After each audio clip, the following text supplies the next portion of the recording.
as we all know, Mike loves to hear about DACT, so I've got a couple of stories there in case you're interested in the F Yes, of being course.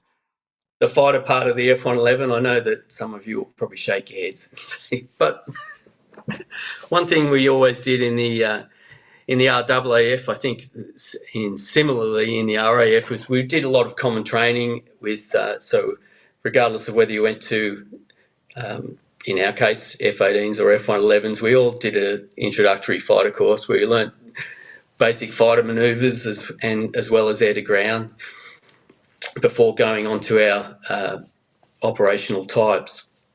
So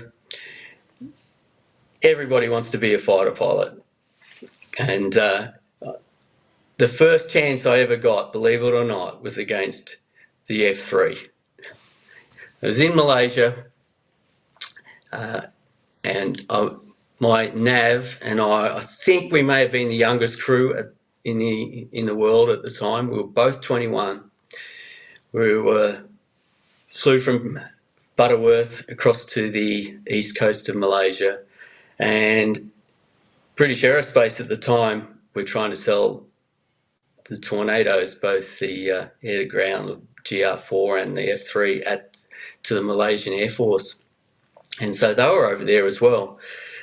As we were ingressing towards Singapore at about 15,000 feet, it was all a setup, but these F3s, we didn't perhaps see them till quite late, but one of them came sailing across from the right, as it turns out, so the nav side, and Deethy called him to me, and when I picked him up visually, I just pitched into him, and we just ended up in a classic flat scissors for 3 or 4 turns. I must say that we stayed pretty much neutral. I mean, had the wings fully forward. I think probably he did as well. I was in full afterburner, and perhaps he was playing with us a little bit, but we were pretty much on the stall warning and the light buffet, and it seemed to me we stayed pretty neutral. And after about three or four turns, decided I'm probably not authorised to be doing DACT. So I think I gave him a wing waggle, and we called it off at that point and pressed on. But I must say they were the pretty experienced guys in the flying the F3, and we were pretty brand new in the aircraft with about, I think, maybe 90, 100 hours maximum at that point. Wow.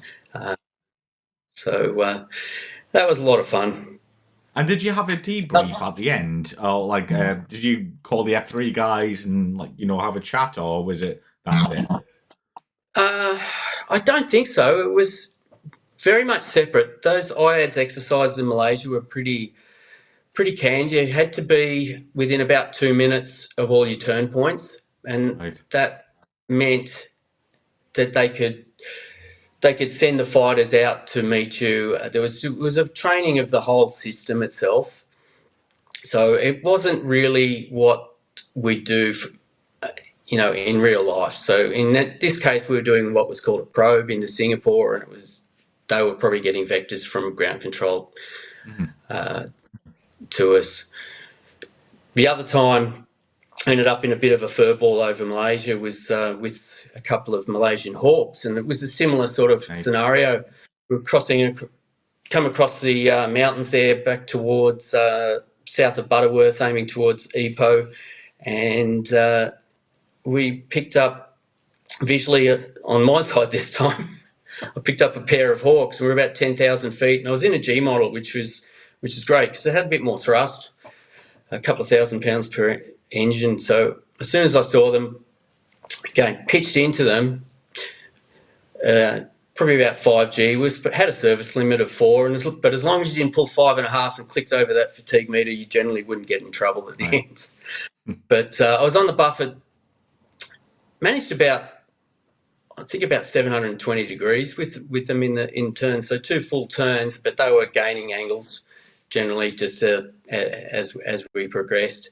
And at that point, I realised it's time to give up, and I was heading back west again unloaded to 0G with full afterburner, and we accelerated from 350 knots, and I did see us going supersonic just before we entered the cloud, and I turned the TFRs on again. Went into the cloud, over some mountaintops, and disappeared. And I think we ran away from them pretty quickly in that one. But that was a lot of fun. It was 2v1, 2 Hawks versus. And so for your mates back in England, that's pretty much was the RAF contingent at the time, fighting F-111 Hawks and Tornadoes.